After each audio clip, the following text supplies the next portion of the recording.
যারা আমার হেইটার্স আছেন, আমার বিরুদ্ধে ভিডিও মেক করেন ছোট ছোট 2 সেকেন্ডের 5 সেকেন্ডের গুলো একসাথে করে, তাদেরকেও আমি অন্তরের অন্তঃস্থল থেকে ধন্যবাদ জানাই। কারণ অন্তত আমার আলোচনাগুলো আপনি শুনেছেন। আমার শত শত ঘন্টা ভিডিও না শুনলে আপনি এই 10 সেকেন্ডের 5 সেকেন্ডের ভিডিও বানাতে পারতেন না। তার মানে আমার আওয়াজ আপনার কানে পৌঁছেছে, আপনার ঘরে পৌঁছেছে। আপনি যখন ভিডিওগুলো বাজিয়ে শুনছিলেন, আপনার স্ত্রী, আপনার সন্তান, আপনার কাছের লোকেরা হয়তো শুনেছে। আলহামদুলিল্লাহ যে আমার কথাগুলো পৌঁছে গিয়েছে আপনাদের কাছে। সো আমার এই ফ্রি পাবলিসিটির জন্য আপনাদেরকে ধন্যবাদ। তবে সম্মান দেওয়ার মালিক হচ্ছে আল্লাহ।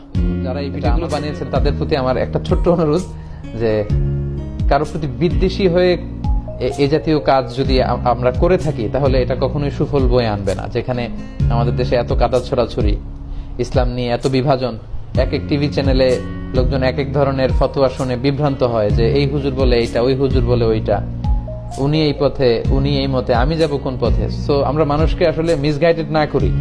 আমরা একজন মানুষের ভালো ভালো দিকগুলোকে যদি এপ্রিসিয়েট করার সুযোগ হয়, সেটার জন্য আমরা করি। আমরা যেন বিদ্বেষী না হই কারোর ব্যাপারে। হৃদয়কে অনেক প্রশ্ন করছেন, প্রায় 7,500 ভাই বোন আপনারা ইতিমধ্যে এই লাইভটিতে যুক্ত হয়েছেন। I love you all. আপনাদের সবাইকে আমি ভালোবাসি আল্লাহর জন্য। উহিব্বুকুম ফিল্লাহ। আমাদের এই ভালোবাসা শুধু যেন হয় মহান রবের জন্য, আমরা এই কামনা করি। অনেক অনেক প্রশ্ন করছেন, তো প্রশ্নের যে ধারা আমি দেখতে পাচ্ছি, এগুলো আসলে সারা রাত উত্তর করলেও শেষ হবে না। 2টি প্রশ্ন আমি একটু করে নক করার চেষ্টা করবো ইনশাআল্লাহ।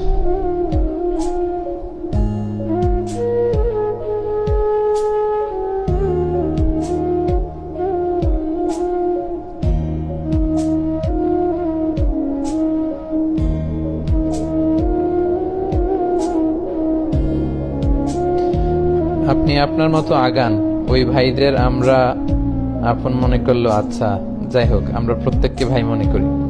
বিতিরের সালাতের ব্যাপারে আমরা বলেছি, প্রথমে 2 রাকাত, পরে 1 রাকাত পড়বেন, অথবা 3 রাকাত পড়লে মাঝখানে না বসে একেবারে শেষ বৈঠকে আমরা বসবো। এটা হচ্ছে বিতিরের সালাতের সহি পদ্ধতি। আমরা এভাবে পড়ার চেষ্টা করবো ইনশাআল্লাহ।